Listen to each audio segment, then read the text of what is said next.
Got it? All right, you got it. Yep. Okay. Okay, good. Stick around. Don't go too far.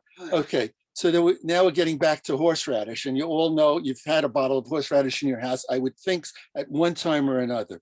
It was probably Gold's horseradish, unless we have some people from Iowa or Idaho. I don't know if we weren't selling into those areas back in the day, but we are in most others. This is 4127 18th Avenue, which is the second factory of Gold's horseradish. The first factory was my grandmother's kitchen. That's where my grandmother would grind horseradish, and my grandfather would spoon it into bottles, and then he would sell it, not on the streets. He would sell it to stores. I once referred to my grandfather as a peddler, and my father got very upset. He said, "Your grandfather was not a peddler, he was a businessman. He would go to the stores and sell 2 or 3 bottles to a store, and I'll come back next week and I'll continue. Bring in more, and we'll keep it fresh at all times." This was one of the first trucks, and my father always told me about advertising, which became very important in our relationship with the Mets. And this very early truck, you could see how it was, we put the Gold's horse everywhere, even on the front of the truck, we put it everywhere. He was so obsessed with advertising and promoting the product. This is the backyard at 4127 18th Avenue. Horseradish that's horseradish throughout the backyard. And you see it's growing so wildly. And one of the reasons why it's called horseradish is because it was originally the galloping root. And from that came horseradish. We had some interesting advertising in the early years. And we had, this one was Miss Horseradish 1951.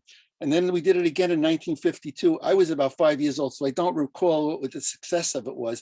But you'll see how Miss Horseradish was presented not with a bouquet of flowers, but that's a bouquet of horseradish. And my Uncle Manny was giving her some sort of bottle of horseradish root that looks like some sort of horseradish root, some weird horseradish root.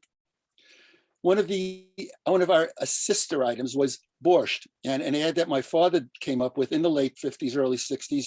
He had a borscht bottle looking like a beatnik, for God's sake. There's the beret on it, and there's the shades, and get cool, man, be a beatnik. Borscht was a beet soup, in case you don't know, and that became that. We advertised tremendously through the years. These were the 4 bottles of horseradish. When we sold the business in 2015, the family had it from 1932 to 2015, and then we sold the business. The label changed somewhat. That's me in my glory days. Do I look glorious? That's my glory days. It's probably around 2000, that year, 97 to 2000. Then we jump back. We're going back in time. Let's go forward again. This is me in around the year 2000. And then we get back to 1954. And in 1954, that's what I looked like. And that's when I got involved in baseball. As some of you may know, 1954 was the year that the New York Giants and the Cleveland Indians were in the World Series. And I remember being at near a synagogue outside in front. I was 7 years old, and people were talking about the World Series. And they were talking about a catch that Vic Wertz made, an incredible catch that he made. And I remember that. I remember standing around. It was my first connection of anything to baseball, was the 1954 World Series, although I didn't remember anything about it other than a discussion of Willie Mays. And of course, that's the iconic catch that Willie Mays made in Game 1 of 1954. What's so interesting about that is if he didn't make that catch, 2 runs would have scored, as Vic Wertz hit the ball almost 480 feet out in center field. If he didn't catch it, 2 runs would have scored, and the Cleveland Indians would have won that first game. Roger Kahn, the famous writer, said that that was the turning point of the World Series. In that game, if Mays doesn't catch that ball, Cleveland wins the game. It doesn't go into extra innings. Dusty Rhodes does not hit a home run in the 10th inning, and the Cleveland Indians win it. What's more, Vic Wertz was 4 for 5 in that game. If Mays doesn't catch it, he winds up 5 for 5. And nobody had ever been 5 for 5 in a World Series game until Paul Molitor and Albert Pujols did it years later.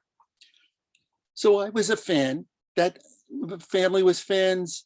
Brooklyn was the team. I went to a few games, and 1956, at the age of 10, you know all your stats. For baseball fans, that's when you know your stats. I knew everyone on the team: Gilliam, Reese, Snyder, Campanella, Robinson, Don Newcomb, Sal Magley, Clem Labine.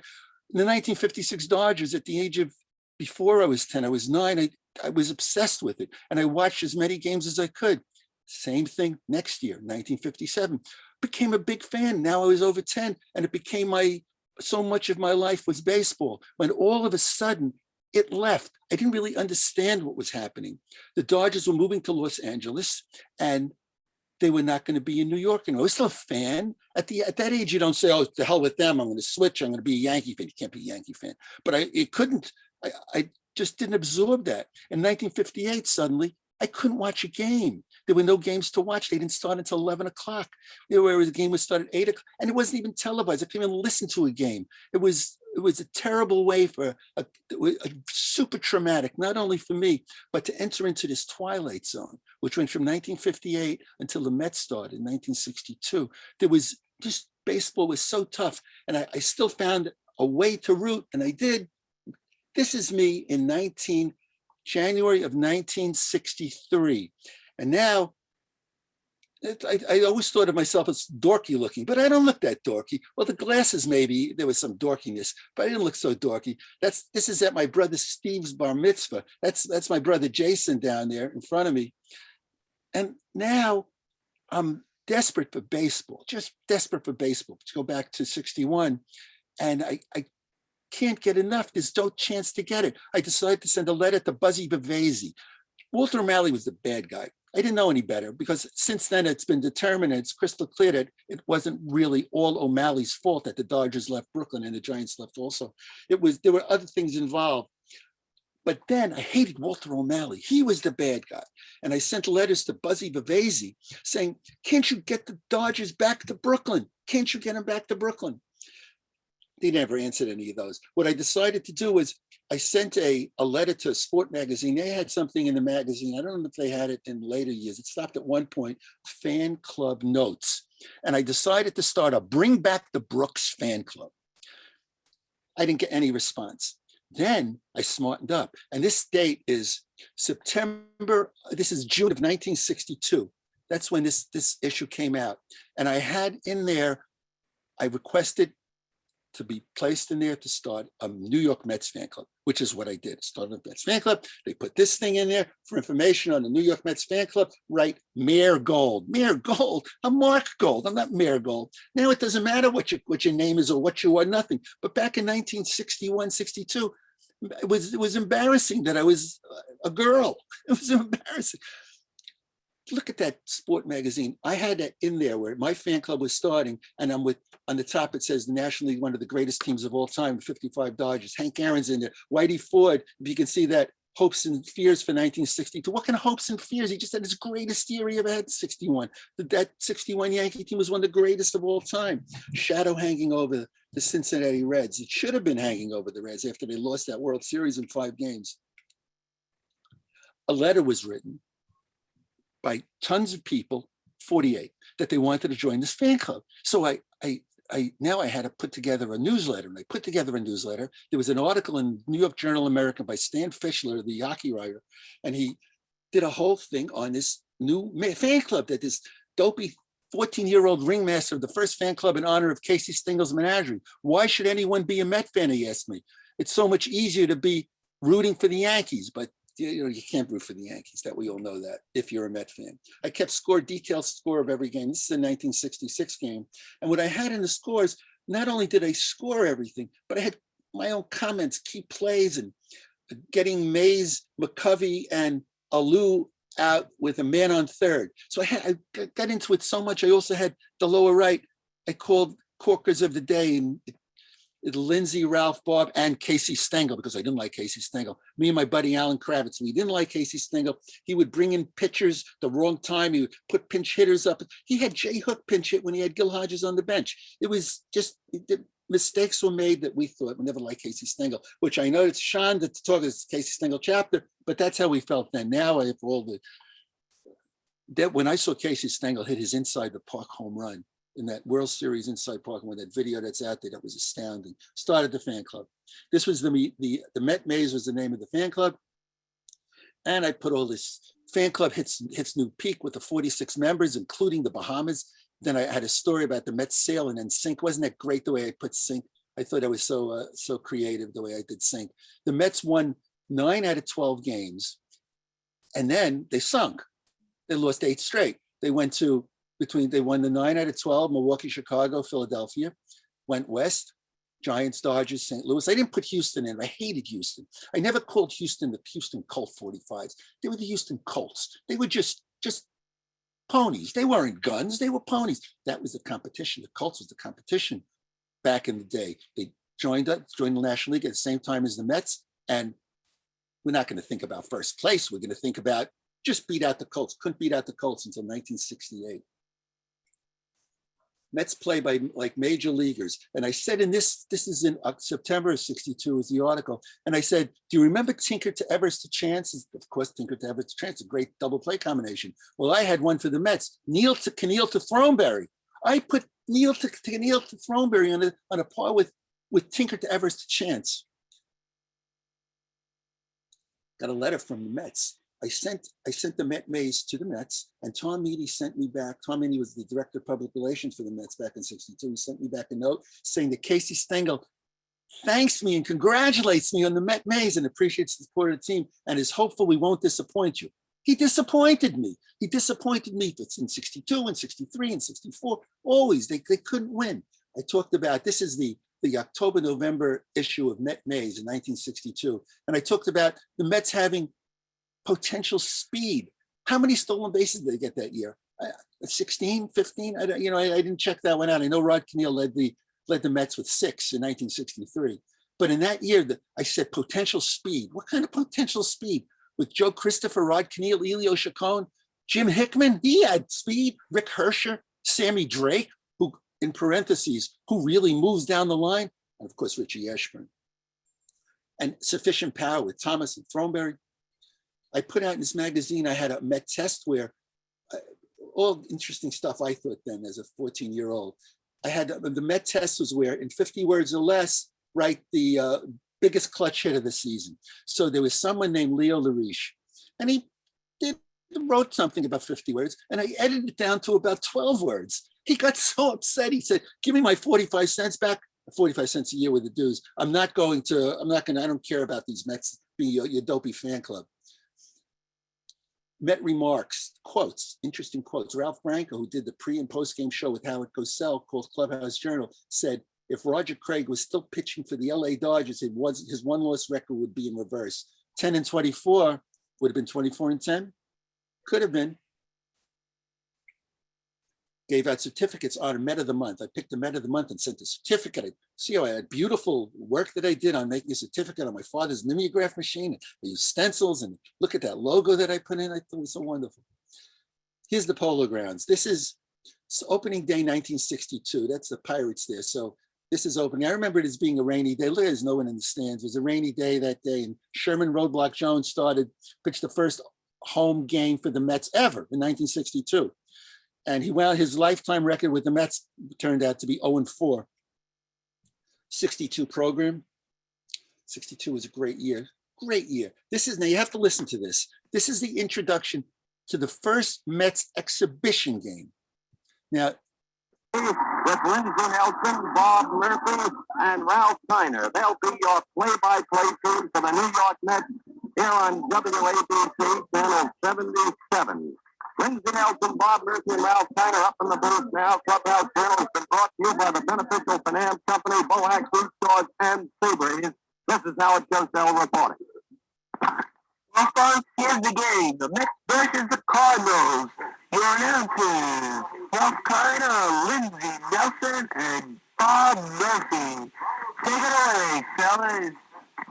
From Al Lang Field in St. Petersburg, Florida, on a warm, sunny Saturday afternoon, it's a day for baseball history. The first appearance in competition of New York's new National League baseball team, the New York Mets.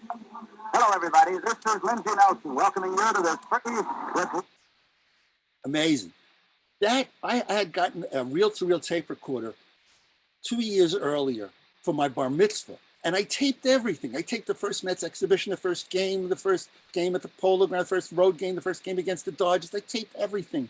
And couldn't get enough of the Mets. It was so amazing, so wonderful. Then came April 23rd, 1962. On April 23rd, 1962, the family was in Florida, in Miami, visiting my grandparents.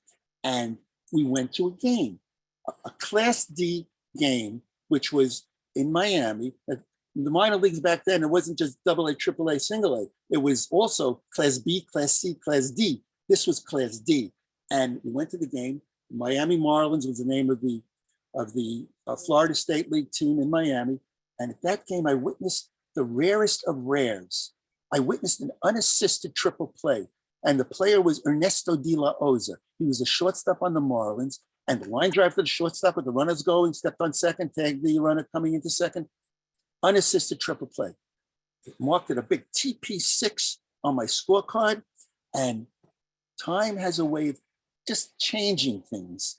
And the scorecard disappeared somewhere along the way.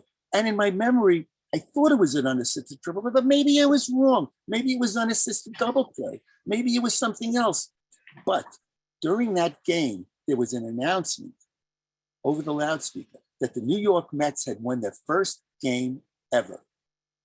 So I knew the date. So now I knew it was April 23rd, 62. And when the internet opened up, my cousin was a real whiz at playing around with the internet. And he found April 23rd, 1962, a newspaper story about Ernesto de la Oza of the Miami Marlins, an unassisted triple play. It really did happen. It wasn't just some figment of my craziness of being a fan. I actually saw an unassisted triple play. Great, great moment. Okay, there we go now. Incredibly, I sent away for a season ticket application. And this was in December of 1961. December of 1961.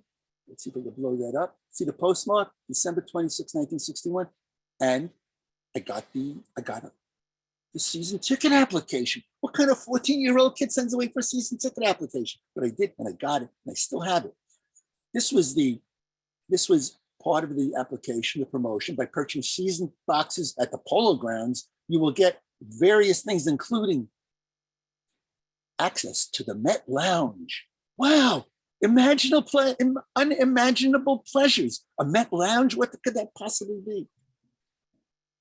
But what I did do, I didn't get the season tickets, nor did I get to ever go into the Met Lounge, but I did get on the schedule, there was a game on May 30th, 1962. It was a doubleheader against the Dodgers. And that's when I got tickets for that game. I got my parents and a check for $17.50 for 4 tickets, 4 box seats, plus whatever surcharges there were. And I outsmarted the Mets. I said, I'm going to request upper deck box seats. This one, if I would just say box seats, they could put me anywhere they want. But if I said upper deck box seats, I'm going to outsmart everyone, outsmart the Mets, outsmart everyone else. And they're going to put me in the front row, upper deck. And they did. And on Memorial Day, 1962, I'm sitting with my brother and 2 cousins, and we're sitting in box seats, upper deck, watching the Mets. That was the first game that I remember ever going to. And what was amazing about that game, in game 1, Sandy Koufax beat the Mets, first time he ever pitched against them, defeated them 13-8. And the second game, the Mets lost by some crazy score also. But in that second game, Willie Davis, who was the fastest runner that I had ever seen, I think right to this day, I don't think anyone has run faster than Willie Davis, hit into a triple play. It was not your 5-4-3 triple play, and it wasn't an unassisted triple play, but it was a triple play. And I found it so interesting that Willie Davis being so fast and he hit into a triple play. If you wanted to get season tickets that year, you would pay $215 for 81 games. Pretty amazing, right? And I continued with my Met maze, and the season started. And now they won their first game. They lost their first 8. Then they won that game on April 23rd. And now it's May 12th. And I'm at my friend's house, 1962. It's May 12th. And Mets are playing the Braves. And Hobie Landreth comes up in the bottom of the 9th. And this is probably his this had to be the highlight of his baseball life. Had to be. He came up in the bottom of the 9th, the Mets losing by a run. Warren Spahn, Hall of Famer, great Warren Spahn, pitching for the Braves, leading by a run. Hobie Landreth up, 2 out, bottom 9. Hobie Landreth hits a home run. The Mets win the game. Ecstasy, total ecstasy.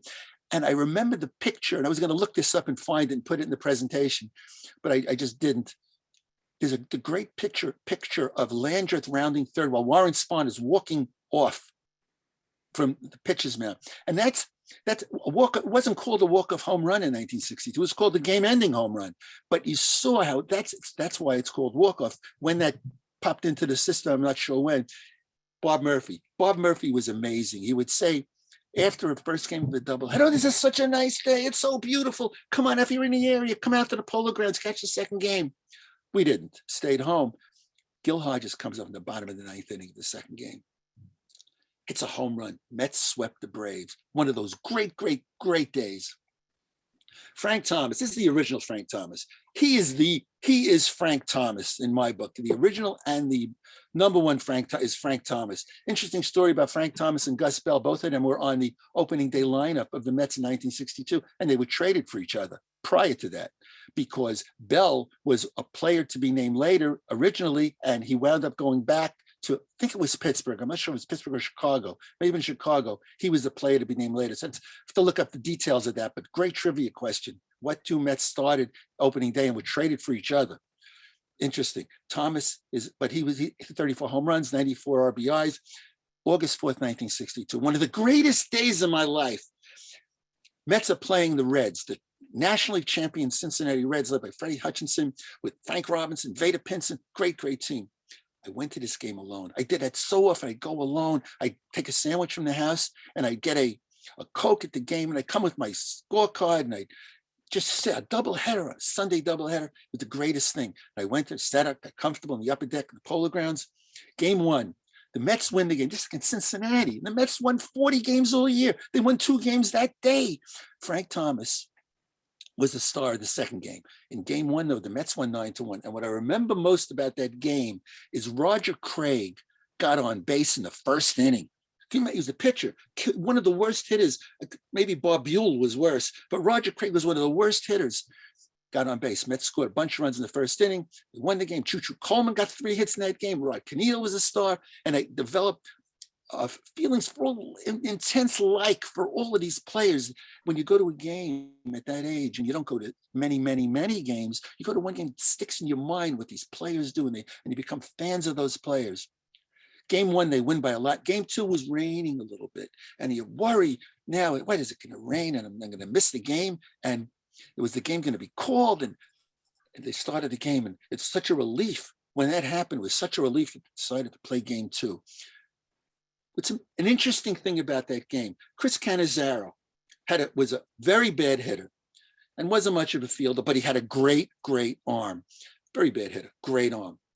So I always had in my mind, I knew that Cannizzaro threw out Vada Pinson, who was incredibly fast, threw him out in the 8th inning, and threw out Eddie Casco in the 12th inning of second game, 2 men stealing. And I always thought that Cannizzaro was brought in as a pinch catcher. And I considered that Casey Stengel's boldest and best move and most intelligent move of his career as a Met, bringing in Chris Cannizzaro as a pinch catcher. But then I was wrong when I read the Baseball Reference makes you right or wrong about so many things, that he didn't do it in that game. But I checked my Met maze, and in one of my Met mazes, there was a different game where Julian Javier, who was very fast infielder for the Cardinals, came in to pinch run for Stan Musial in the 9th inning of a game earlier that season. And that's when Casey brought in Cannizzaro as a pinch catcher. Cannizzaro threw out Javier. And you can just picture me. This is the Polo Grounds, and the lights are on, and I'm sitting there in the upper deck in the right field stands, and it's the bottom of the 14th inning, and all this great stuff has been going on. And Frank Thomas comes up, and he hits a fly ball, and I could see it still going into the stars and the lights, and it's like a Roy Hobbs home run where I could see it crashing in the lights in left field and soaring further into the universe. And that's how I remember that Frank Thomas home run to win that game in the 14th inning. My trip home to Canarsie, where I took the D train back to Broadway Junction and picked up the Canarsie line, went home, was one of the greatest trips home that I've ever had. Some people may know Marv Throneberry. And Kevin Carter, if you want to talk to me, can you interrupt me if you need to? I don't need to say a word. Okay, good. If you need to, I'm glad that you're there. And Marv Throneberry. I'm just taking it all in. Okay, Marv Throneberry was known for missing bases while running. There was the classic game where he was hit a triple, and DeRocher, or whoever was one of the coaches on the Chicago Cubs at the time, it wasn't DeRocher, one of the coaches, they had a coach brigade in those years. And one of the coaches said that Marv missed second base. And so Casey Stengel comes out to argue about it. And Ernie Banks was playing first base, said, don't argue, Casey. He missed first base also.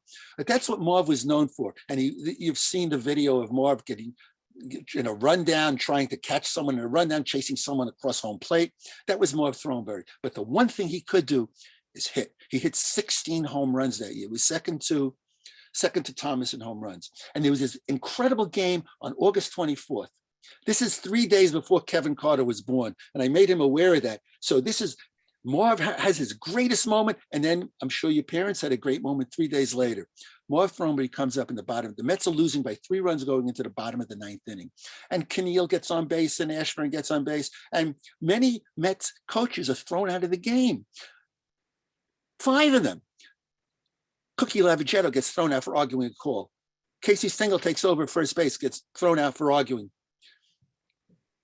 They bring in Gene Woodling, who was on that team, to coach at first base. They need Woodling as a pinch hitter. They bring in Richie Ashburn coaches. This is all true stuff. This is all in Met Maze. I have to find the edition. But if anyone wants to see that, I'll print it out and I'll send it to you. Just send me an email address. You'll see the story about 5 first base coaches. There was such abject ineptitude. You can't even work out a first base coach. Marv Throneberry comes up. After coaching at first base, Marv comes off the coach lines. Ashburn goes over, takes over, and Marv comes up to the plate and hits the left-handed hitter. Soaring fly ball into right field stand. And the Mets won the game. I wrote a poem about that game. I'm not going to bother you with my poem about that game. But if you want to see the poem, let me know. That was one of the great games that just stays in your mind forever. And there was some other highlights in 1962, but more of them, it's Elio Chacon throwing the ball. The Mets were leading by a run against the Cardinals in the bottom of the 9th in St. Louis. And the batter hits a ground ball to Charlie Neal, who throws to Chacon for the force of second. Bases were loaded. Chacon throws it into the right field stands or into the seats, or where he throws it, 2 runs score and the Mets lose. But those games, I didn't remember. I somehow was able to wipe that out of my mind. And I remember the games that I mentioned, that I talked about. Ron Hunt, that's when everything changed, when the Mets got Ron Hunt in 1963. And Hunt, before we get to that, there were 3 second basemen on the Mets that year. It was Larry Burright and Ted Schreiber and Ron Hunt. Burright, the Mets had gotten in the offseason in a trade where they got rid of Bob Miller and Jim Hickman. They traded Bob Miller and trading Bob Miller, not Hickman, they traded someone else. They traded Bob Miller and someone else. They traded to get Larry Burright. Larry Burright was known for in those days as the man that made the error in the 62 playoffs the Giants and Dodgers were tied. In the last game, he made an error that the winning run scored. So that's what Larry Burright was known for. And now he was on the Mets with Ted Schreiber and Hunt. Burright started the first few games, then they put Schreiber in to play second base. Interesting about Schreiber, he wound up a teacher at Thomas Jefferson High School. I went to Thomas Jefferson High School. I interviewed Ted Schreiber as a teacher, and he told me all sorts of fascinating stuff in his one portion of 1 year that he played in the major leagues. But Hunt went over to Casey Stengel after 5 or 6 games in Cincinnati, and Hunt told me the story. And Hunt went over to Stengel and said, "I'm better than Burright. I'm better than Schreiber. Start me." Next day in Cincinnati, Casey starts Hunt at second base. Hunt gets a walk his first time up, singles the second time up. Casey batting 1,000. Casey Stengel says after the game, he says, what kind of scoreboard did they have in Crosley Field? Because they didn't have his batting average. They put batting averages in for some reason in Crosley Field. They had it up there. I didn't know that was done so that many years ago. But they had his average as 999. They couldn't even handle 1,000. But Hunt was amazing. This is a little bit of Ron Hunt. Fans and Ron Hunt, a scrappy second baseman who had an uncanny knack for giving up his body and getting hit by the pitch. As Hunt fast became the Mets' first full-time star, Met fans appreciated his hustle, and Hunt appreciated their support. Heck, it had to pump you. And them being young and most of us being young, we were all kind of there together, just trying to find a place for ourselves. In 1964, Hunt found a place for himself as the National League's starting second baseman in the All-Star game. That year, the game was played at Shea, and won by the National League when the Phillies' Johnny Callison. Yeah, how did lose that one? Johnny Callison hits a home run. Anyway, Callison hits a home run. And what's interesting about that All-Star game, Hunt got a hit in the 64 All-Star game. He was a starting second baseman. Hunt was pinch hit for. He was the batter up before Callison, and he was pinch hit for. And I would imagine, just thinking of me in that position, chance to win the All-Star game was a runners and bases were loaded. But he was the pinch hitter who pinch hit for Hunt was Hank Aaron. So it probably didn't bother him that much that he was pinch hit for. Hunt was the greatest. He should have won the Rookie of the Year award. His numbers were on a par with Pete Rose, who won the Rookie of the Year that year. In 1963, an interesting thing about 1963, Duke Snider and Gil Hodges, formerly teammates for all those years with the Brooklyn Dodgers and LA Dodgers, they were together on the Mets in 1963 at the beginning of the season until Hodges left to manage the Washington Senators. And Snider, he wore number 11 that year because Charlie Neal was number 4. And then when Charlie Neal left the team, then Duke took over number 4, but he was wearing 11. And this is another, see if I could capture this. It was a Friday night, and I had a great buddy in Brooklyn Tech and we were in high school, Alan Kravitz, and we would talk every game. We would just talk about the games, and we suffered together. That's great about when you go to a game with someone else. You go to a game, you have 40,000 people. You join, the suffering gets shared and diminished. When you're watching a game alone on television or listening on radio and you lose, you suffer unendurable pain. There's no one to share the pain with you. So me and Alan, we would have conversations after all these terrible losses. This one Friday night, we had a conversation. It was one of the greatest games of all time. The Mets were losing by 2 runs in the bottom of the 9th inning. And this is what happened. See if I don't screw this up. They wanted, and that was Ralph Kiner.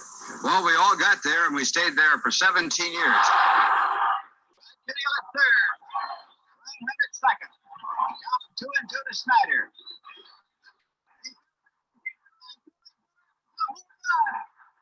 Won by a 3-2. The Mets win 3-2. Hold on. Into the upper deck in right field. That crowd. To talk a little bit more about Lindsey Nelson with Bob Murphy in just a moment, right after this message. What a day that was. I called up Alan and we spoke and we just exulted in the luxury and we basked in the groove of that incredible 3-2 win. Now, that's another one of those time capsule things.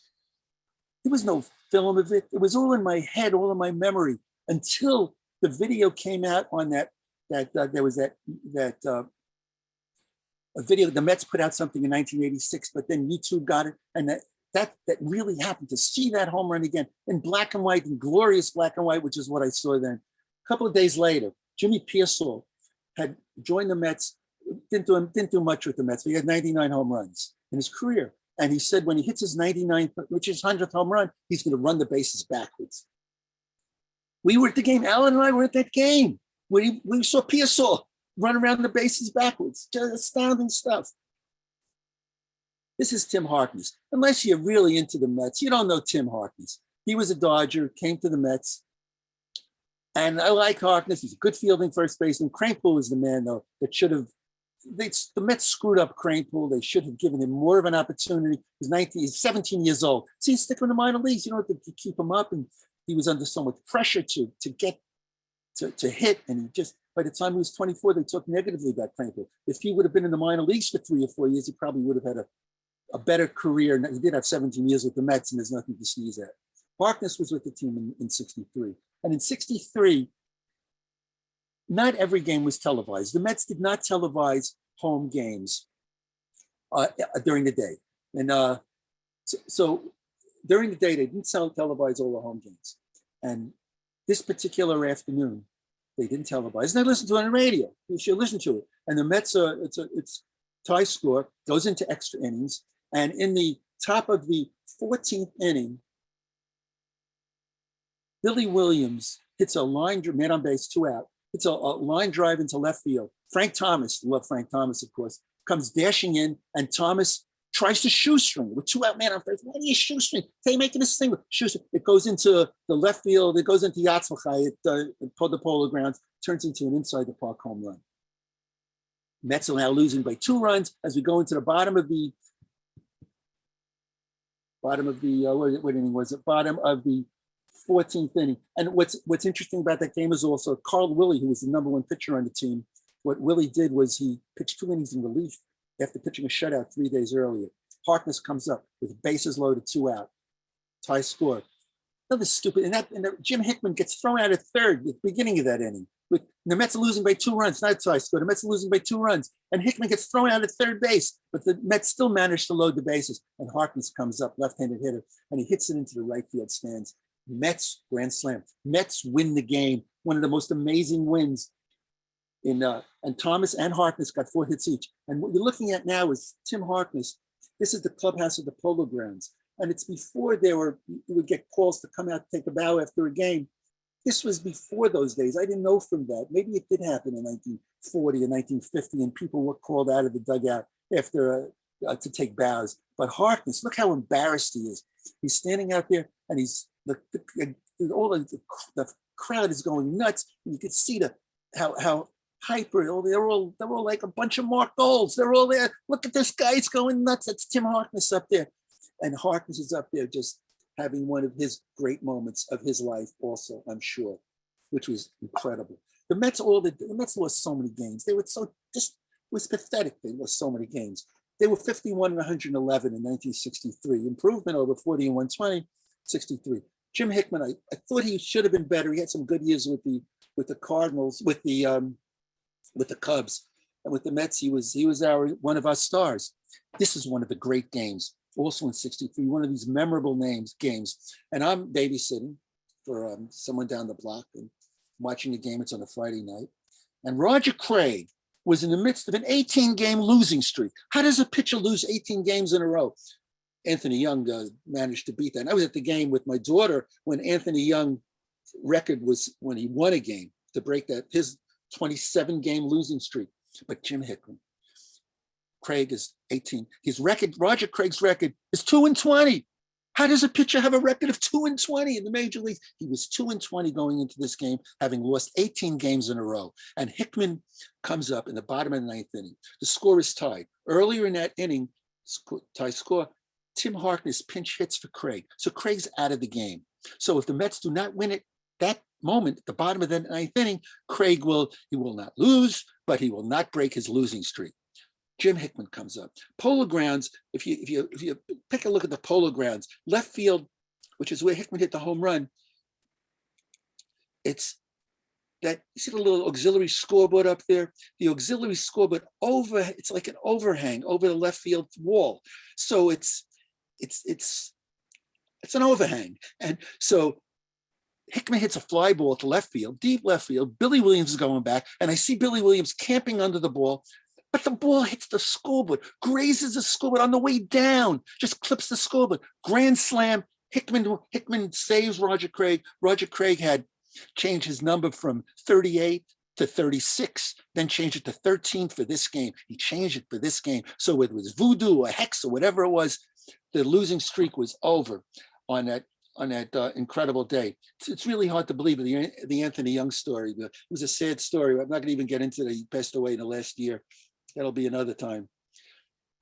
Of course, Alvin Jackson once came to see me at the place at work, and which was amazing. And I said, hey, I'm talking to Al Jackson about the greatest game he ever pitched. And it was 1964, going into the final 3 games of the season. And the Mets were in 10th place, of course, and the Cardinals were fighting for the pennant. The Phillies had blown a major six-game lead with 12 to go, and they 16, and the Phillies blew it. And now the Mets were going to play a part in the 1964 World Series, because they were going to help determine who's going to be in the World Series. For a Met fan, or any fan, that's what you look for, a game that's meaningful. And this series was so meaningful. In game 1, Bob Gibson, the great Bob Gibson, in 1964, goes against Al Jackson in St. Louis. And Jackson beats him 1-0. Krampel drives in the winning runner. It comes in on on a double player. I'm not sure, but he was involved in the winning run, came in fourth or fifth inning, the one run in a 1-0 shutout. And Jackson told me this story that after the game, he was walking through the Cardinal clubhouse to get to the Met clubhouse at Busch Stadium. And they're looking at him like, what, where did that, what's that? Why did you go? They didn't believe that he was able to pitch that game against the number one pitcher. The next day, the Mets won again. They won 2 games. Now, if they win a third game on Sunday, there would be a 3-way tie between the Phillies, the Reds, and the Mets. If the Mets win that game on Sunday. Now, Saturday night, this was the year of the World's Fair was there 2 years, New York World's Fair. And it was a train that went from Canarsie, where I live, a bus, I'm sorry, that went directly to the World's Fair, which is around the corner, right across the street from Shea Stadium. And I went to a Jet game. And that's when the Jets' first season in Shea Stadium. And the Jets won that game. And I remember coming home from that game. The Mets had won 2 games, the Jets won, and now tomorrow's Sunday, and it's going to be one of these great moments, and who knows what's going to happen. And I wasn't thinking about school. It was in October, so it was school time. But I had a whole Sunday, and the Mets actually, on that Sunday, they took a lead, and they were winning at the beginning of the game, but then Gibson came in. 1 day's rest after that shutout on that near shutout on Friday night on the loss to Jackson, comes in and pitches 4 or 5 innings in relief. Cardinals won it. Cardinals won the pennant, went on to defeat those Yankees in the World Series. Great one. Doing business with the Mets. This is an interesting thing that we started doing business with the Mets. We moved from Brooklyn to Hempstead in 1993, 1994. That's when we moved. And we bought a mustard company at that time. I went to Shea Stadium just at a random game, and I saw the mustard there. And he said, that's mustard. That's our mustard. That's a gallon of our mustard.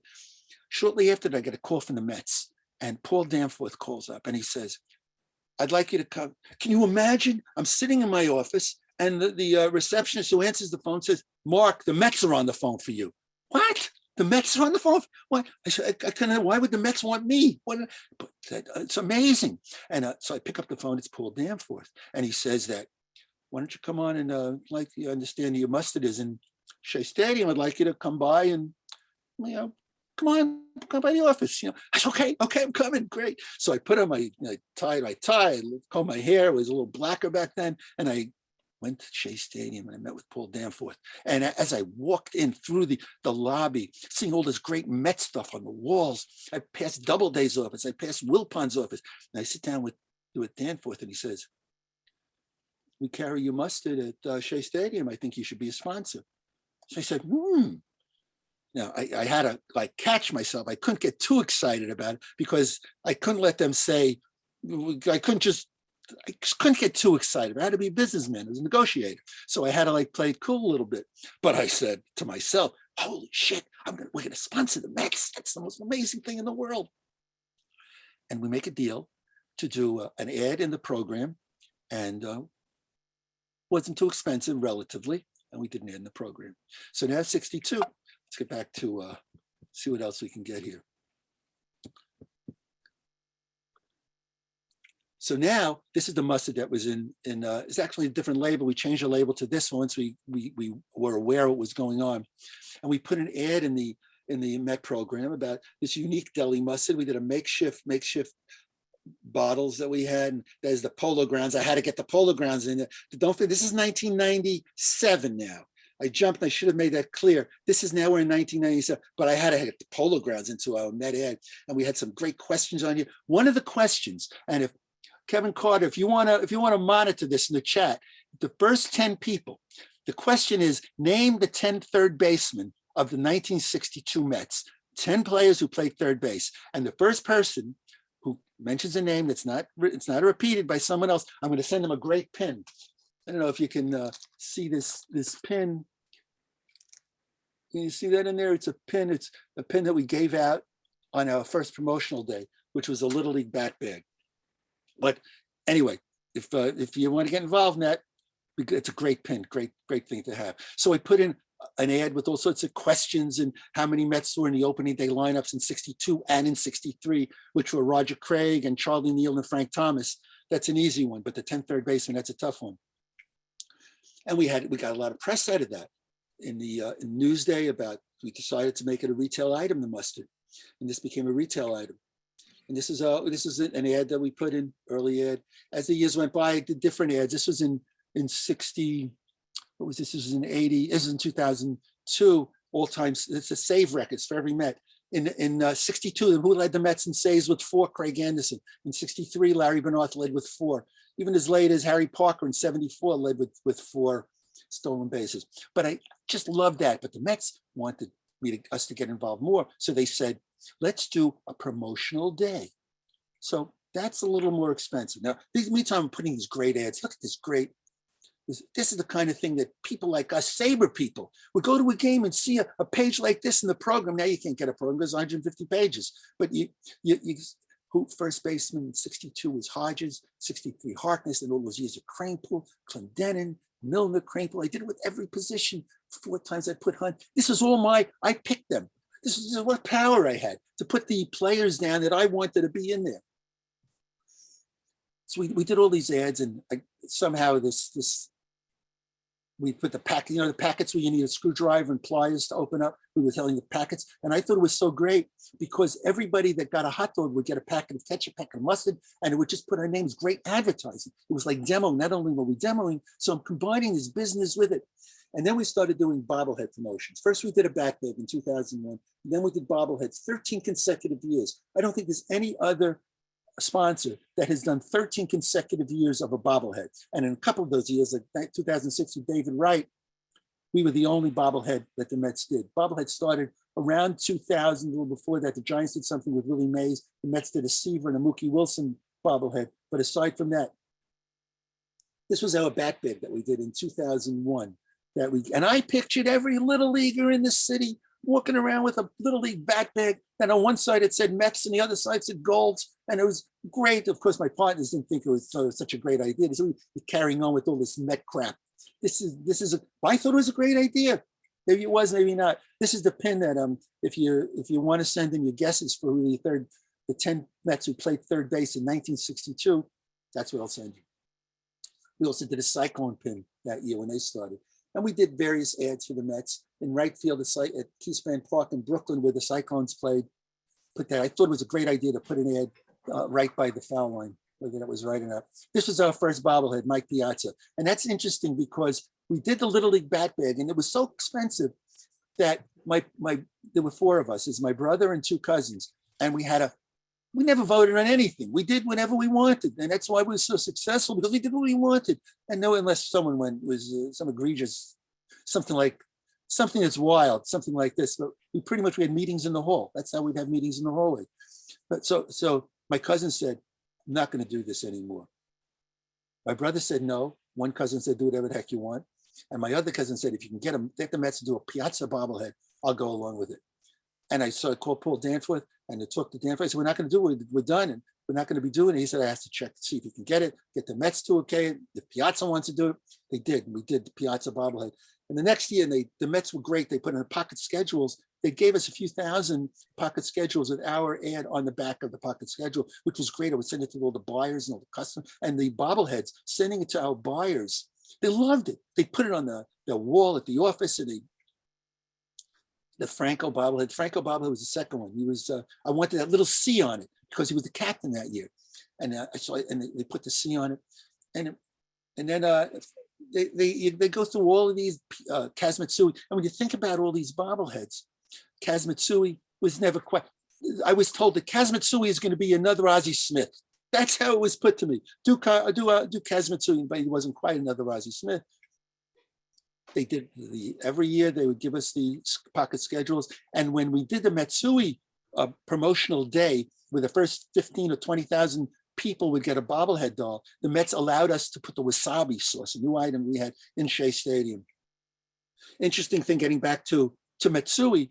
So we did a press conference with Matsui, and I'm standing up there and he's eating horseradish and wasabi on the hot dogs, and I'm here while I'm talking. I'm giving you a spiel about how Kazmatsui is going to be the next great shortstop, and I hear muttering behind me. Like, why is the muttering going on behind me? And I look around, and then I realized that it was an interpreter who was translating everything that I was saying to Kaz. Then we did Pedro Martinez in 05, David Wright with the, in 06. And what's great about Wright is that's David Wright, and this is Cooperstown. There was a locker setup that they had back there. And in the Mets locker, they had David Wright, our bobblehead. So Gold's was in Cooperstown. That's like, wow, that's the most amazing thing to be in Cooperstown. We were in the Hall of Fame. And what it was explained to me by Tim Wiles, who was one of the hotshots at the Hall of Fame. He said, I sent him a bunch of bobbleheads, and he said, we decided to keep David Wright and Pedro Martinez because those two have a chance to be in the Hall of Fame. So we're going to keep those. The rest of them, you don't care what you do with them, but that's why, and that's why they kept them. And I got LaDuca, I thought was great with the catcher's mask. Wasn't that cute little catcher's mask on LaDuca? This is a press conference with LaDuca. I'm giving him a hot dog with, I don't know if you could see it. If you see LaDuca eating the hot dog, he's not too thrilled with it, but it was because there was a lot of horseradish and mustard. I tried to knock them out with horseradish and mustard. Always did that. These were the first 6 bobbleheads that we had. And this was that magazine ad. Now I'm getting aggravation from my partners about the ads because I wanted to do all of this stuff with all the names. I figured everyone would love it. And they said, put the bottles of horseradish. I mean, that's what we're here for, not this Dave Kingman and Lenny Randall and Steve Henderson. And who cares? Joel Youngblood, John Stern, who cares about it? We wanted to sell horseradish. So I had to go for switching the ad to the bottles. Santana was the last year at Shea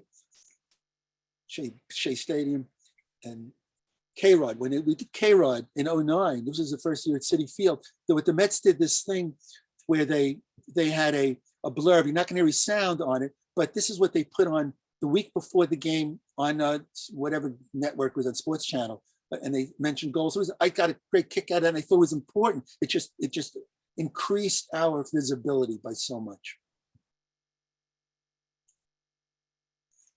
Jason Bay was 10. I used to play around with the size of the wording on the box. I wanted to get the right press. Ken Belson of the Times did this great story on bobbleheads. Ike Davis was in 11. And then Belson pointed out that, all these guys that you pick as bobbleheads, they've all screwed up. There's the curse of the bobblehead. What great press, the curse of the bobblehead. In 2002, Piazza, he had 33 home runs in 02. He hits 11 in 03. John Franco has a 2.62 ERA in 03. It drops close to 5.28 in 04. Terrible.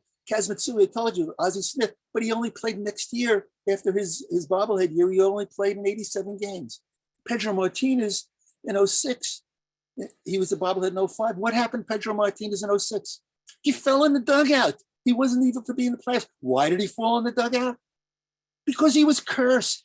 It was just every year. David Wright was the anomaly. He had his back problems later on, but that's the only one that wasn't cursed. LaDuca had various problems afterwards. Paul LaDuca, great catcher in 06, 07 already, and he started getting non-baseball related problems. He had Santana was the bobblehead in 08, flawed no-hitter. Why was it a flawed no-hitter? Because he was cursed. That's why he was first. Why did K-Rod punch his father-in-law in the clubhouse? Do you remember that story? Francisco Rodriguez had a fight with his father-in-law, punched him in the clubhouse. Who punches your father-in-law in the clubhouse? Unless you are. Jason Bay hits 36 home runs in 09 with Boston, becomes a Met. How many does he hit with the Met? He goes from 36 to 6.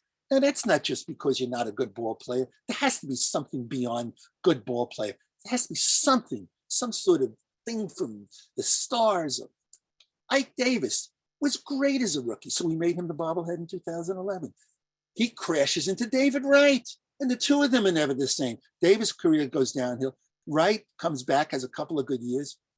So then we decided in 2012, now we went no more active players. We can't be hurt. Unless we want to make Jimmy Rollins a bobblehead or Cole Hamill a bobblehead. Get someone, Phillies make a Philly a bobblehead. Maybe let the curse work.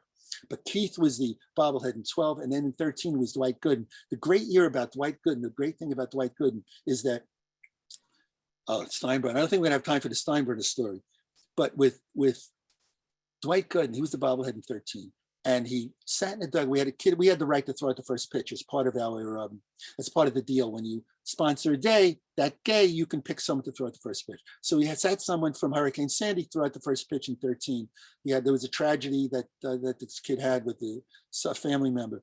And Dwight Gooden sat down in the dugout with this kid and talked to him for 20 minutes and just talked to him. I remember we were given a suite the day of the game. And I was up in the suite, and the suite was great because you could have all your customers there. And it's just all the perception, you're bigger than you are. And we're packed full of customers, of our buyers, not customers, buyers.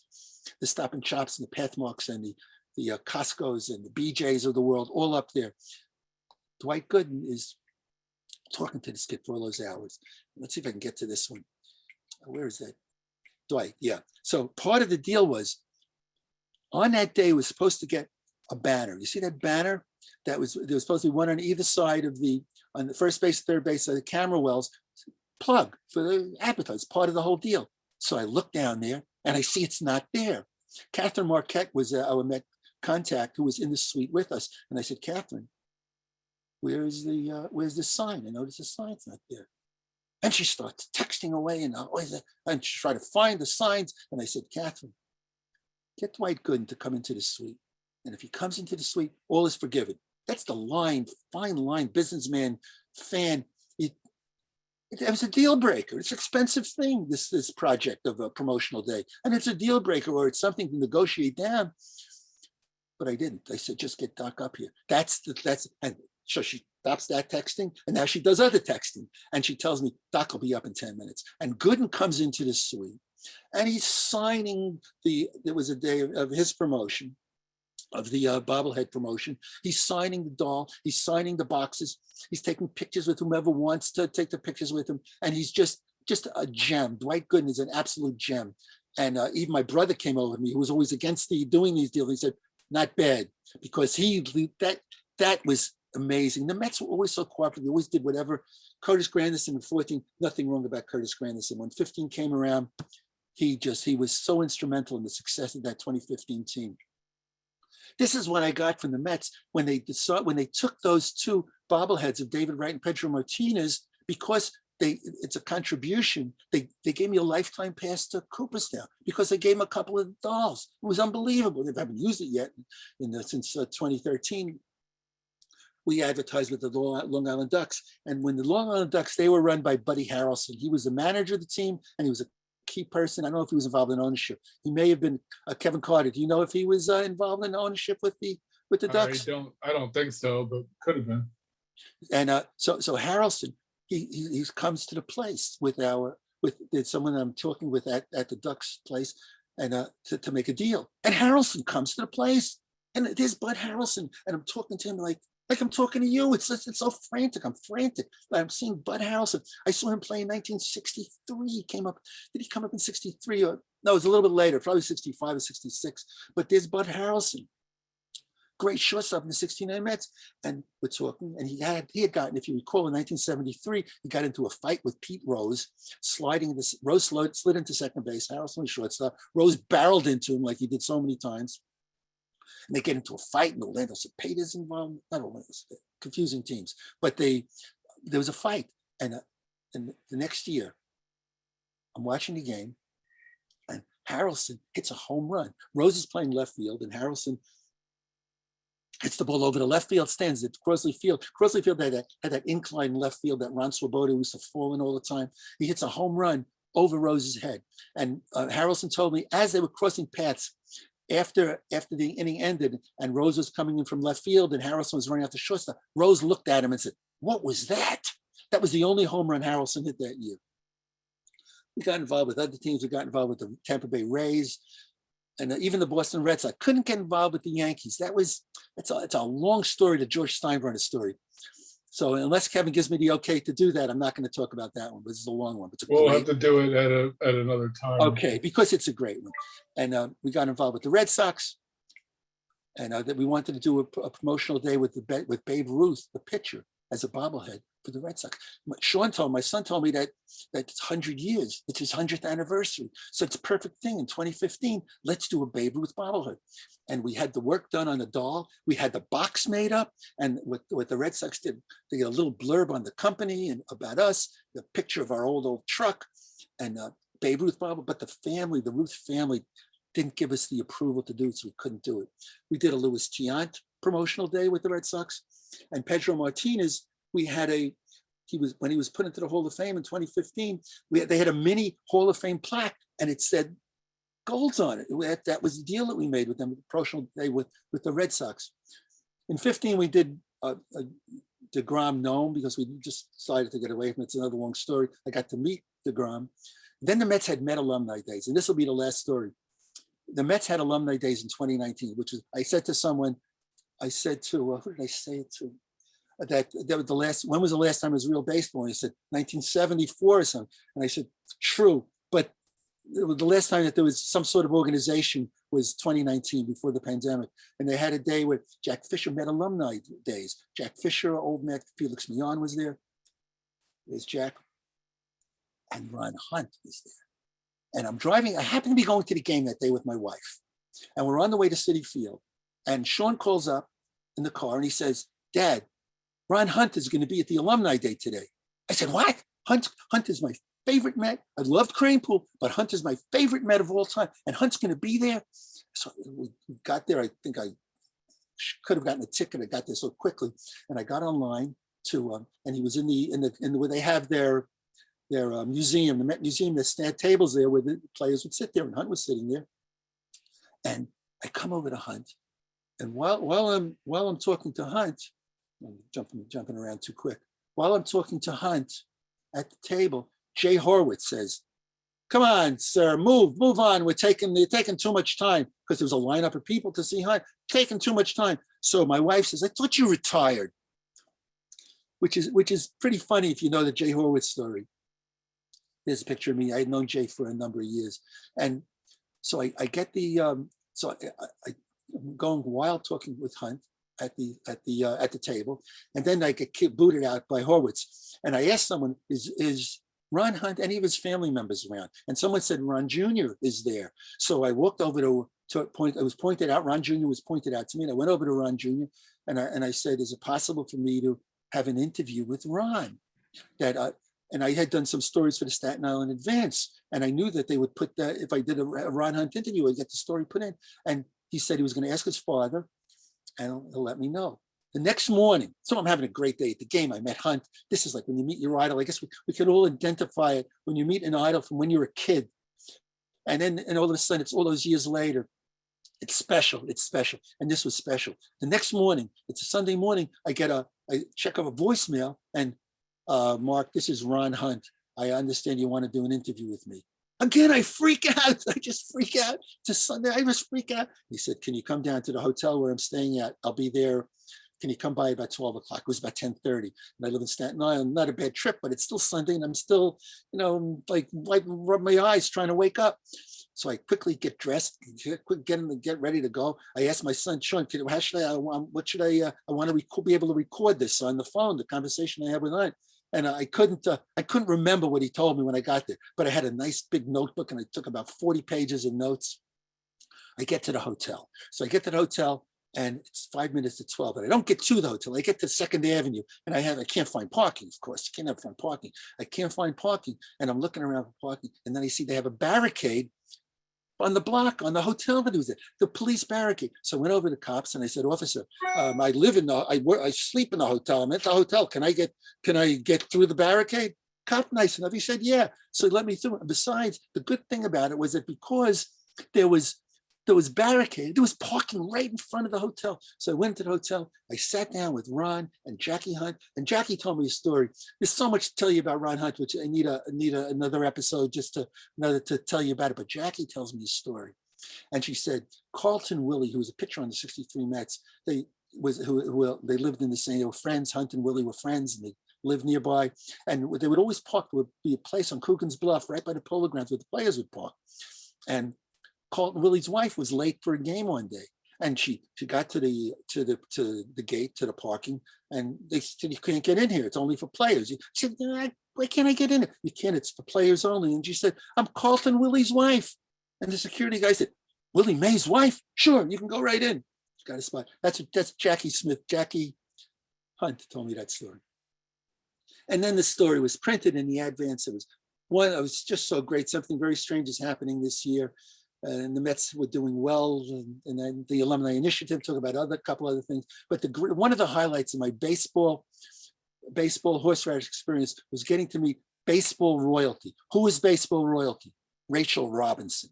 And that's Rachel in the center in pink, and Sharon Robinson is on the far left side. And that's my son Sean with the crazy hair. And we got to meet them, and a picture with Sean and Rachel Robinson. And just that opportunity to meet those great people was one of the highlights. And then we get to, that's it.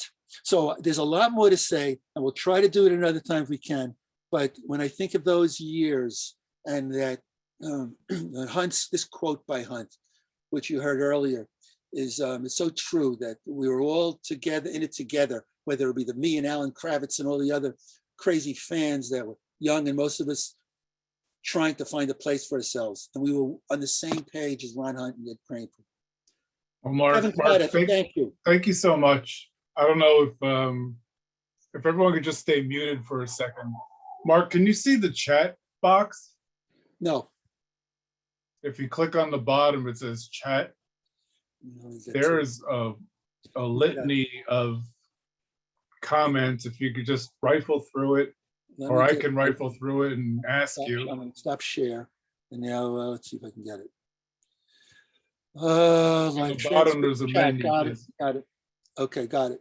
Okay, I'll start at the beginning. Is 7:35. Let's go to the beginning. And you can skip over the contest thing. That was too hard to keep up with. Okay, I will. Someone, Bruce McClure, said that he recalls one of the first games he ever saw on TV around 1973 on Channel 40 from Springfield, Mass. They carried the Mets on weekends. And Jeff Cohen said, he's quoting Warren Spahn, "I played for Casey Stengel before he was a genius and after he was a genius." Isn't that great? Played before Casey and after he was a genius.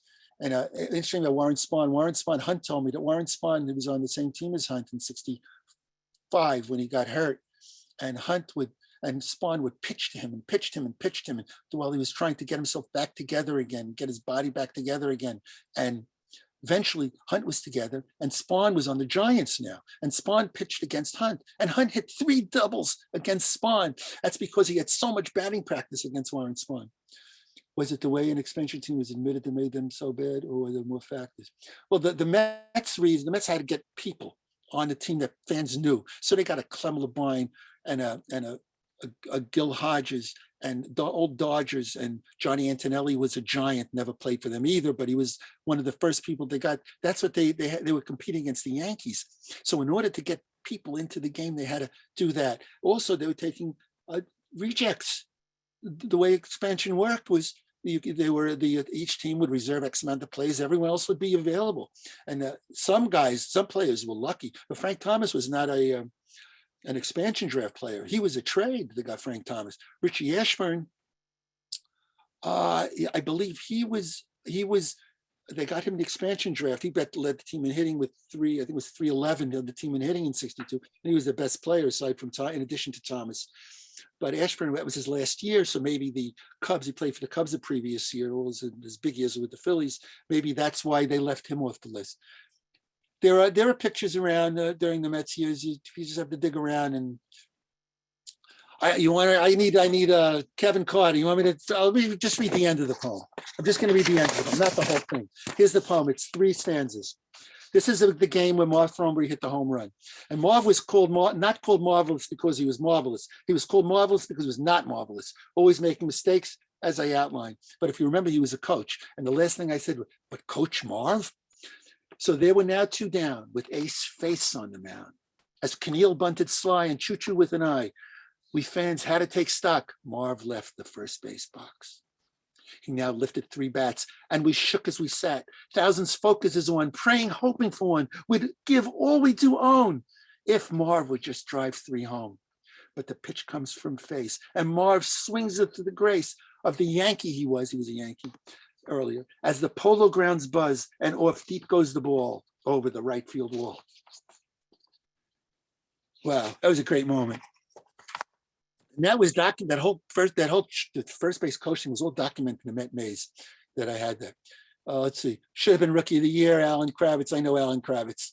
Yeah, that's my buddy. Alan, we shared the pain. We still do. He's in Chicago, though. This guy writes for the White Sox. Come on now. But he's a Met fan. He's a Met fan, number one, and the White Sox. So I tend to root for them a little bit also. Fans uses from Jude K. Fans used to run in the field, already be in the roped off section of the outfield to Anna Christie Mathewson, the Polo used to run in the field. That's very interesting. Zimmer is one. Okay, Bruce, Bruce, you can send me, you have my email address. It's marcusngold@gmail. Marcus, M-A-R-C-U-S, N as an N, Gold, G-O-L-D. You get a, Zimmer was one, you get a pin.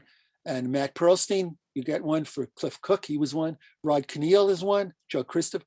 Bruce McClure, you only get one. You got, you're naming him, Bruce. That's great. You got all the names, but and let's see, Mitch Marner, Frank Thomas. Did he play third? I'm going to give you the list right now of the people who played third. He probably did.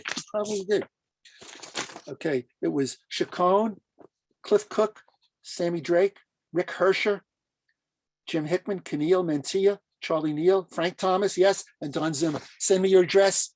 Of course, it was Frank Thomas. He played third. How many errors did he make at third base? Plenty, right?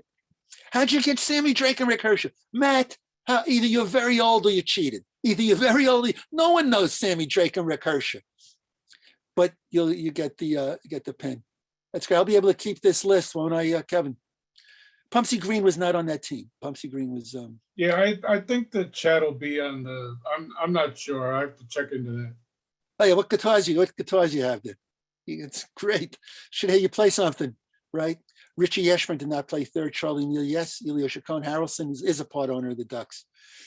And it's from Jeffrey Cohn.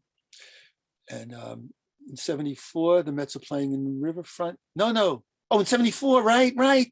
Thank you. Apologize. 74, they were out of Crosley. Now, when in 69, they were in Crosley. That's when Sabota fell on, or 68. Thank you for that, Tony. Merrill class to everyone. Met Doc while waiting on a teller line at a bank, and he couldn't have been nice. He's extremely gracious. Spent a lot of that was what Doc is like. And he deflected the games, right? He just talked about the idea, well, humbly deflecting your admiration from him. He was great. Thank you, Jude K. Thank you very much. Marcus and Goldridge, that's me, right? Wait a second. Solly Drake what's Solly Drake? That was a different story, right? Solly Drake. Yeah, this was Sammy Drake. Or was it Sammy Taylor? Sammy Taylor was a very bad catcher. Oh boy. Confirm the email. The email is right. Marcus and Gold, M-A-R-C-U-S-N, Gold, G-O-L-D @gmail. If people have problems, I don't know if people can hear me. If people have problems, my email is on the website. I can put you in touch with Mark, no problem. So it's there's a lot more to talk about, and the George Steinberg story is a fascinating story. How I met George, and I don't know if you want me to get into it, Kevin, or we'll do that another time. Now we have to wrap up. We're Okay. already almost 30 minutes over our thing. I'm sorry about the mix up. It was 7 o'clock. We started about 10 minutes late. Now we're over again. I want to thank you. It's been a pleasure. Thank you on behalf of the chapter also. And I hope to have you back. I mean, it's just been, I'm just sitting here for an hour and 20 minutes like, wow, this guy is great. So I hope we can do it again. Thanks, Kevin. Great. I had a great time. You could tell. Thank you. I'll talk to you soon. Okay. Take care. Bye. Thank you to everybody.